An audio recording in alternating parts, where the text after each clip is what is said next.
12ನೇ ಶತಮಾನದಲ್ಲಿ ಜಗತ್ತಿನ ಮೊದಲ ಪಾರ್ಲಿಮೆಂಟ್ ಪ್ರಜಾಪ್ರಭುತ್ವದ ವಿಚಾರಧಾರೆಗೆ ಅಡಿಪಾಯ ಹಾಕಿದ್ದು ಒಬ್ಬ ಕನ್ನಡಿಗ.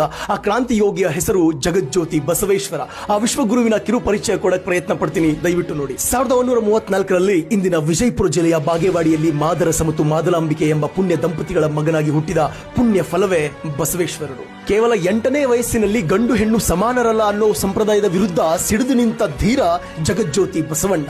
ಬಿಜ್ಜಳ ರಾಜನ ಆಸ್ಥಾನದಲ್ಲಿ ಪ್ರಧಾನಮಂತ್ರಿಯಾಗಿ ಅಧಿಕಾರ ನಡೆಸಿದ್ರು ಅವರು ಯಾವತ್ತೂ ಅಹಂಕಾರ ಪಡಲಿಲ್ಲ. ಅಧಿಕಾರವನ್ನ ಬಡವರ ಸೇವೆಗೆ ಬಳಸಿದ ದಯಾಮಯಿ ಜಗಜ್ಯೋತಿ ಬಸವಣ್ಣ. ಸೋಮಾರಿತನ ಮೈಗಳತನ ಬಿಟ್ರೆ ನಾಡಿನ ಒಳಿತಾಗುತ್ತೆ, ದೇಶದ ಒಳಿತಾಗುತ್ತೆ ಅಂತ ಕಾಯಕವೇ ಕೈಲಾಸ ಎಂಬ ಮಂತ್ರವನ್ನ ಕೊಟ್ಟ ಶ್ರಮಜೀವಿ ನಮ್ಮ ಜಗಜ್ಯೋತಿ ಬಸವಣ್ಣ. ಯಾವ ಕಾಲದಲ್ಲಿ ಅಸ್ಪೃಶ್ಯತೆ ತಾಂಡವ ಆಡ್ತಾ ಇತ್ತೋ ಆ ಕಾಲದಲ್ಲಿ ಇವನಾರವ ಎನ್ನದೆ ಇವ ನಮ್ಮವ ಅಂತ ಶೋಷಿತರನ್ನ ಅಪ್ಪಿಕೊಂಡ ಮಹಾ ಮಾನವತಾವಾದಿ ಜಗಜ್ಯೋತಿ ಬಸವಣ್ಣ.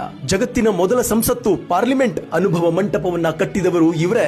ಅಲ್ಲಿ ರಾಜನಿಂದ ಹಿಡಿದು ಕಸ ಗುಡಿಸುವವರೆಗೂ ಎಲ್ಲರಿಗೂ ಸಮಾನವಾಗಿ ಕುಳಿತು ಮಾತನಾಡುವ ಹಕ್ಕು ಕೊಟ್ಟ ಸಮಾನತೆಯ ಹರಿಕಾರ ಜಗಜ್ಯೋತಿ ಬಸವಣ್ಣ. ಸಾಮಾನ್ಯ ಜನರಿಗೆ ಅರ್ಥವಾಗುವಂತೆ ಸರಳ ಕನ್ನಡದಲ್ಲಿ ವಚನಗಳ ಮೂಲಕ ಜನರ ಜೀವನದಲ್ಲಿ ಹೊಸ ಕ್ರಾಂತಿ ಹುಟ್ಟಿಸಿದ ಕನ್ನಡದ ಕುಲ ತಿಲಕ ನಮ್ಮ ಜಗಜ್ಯೋತಿ ಬಸವಣ್ಣ.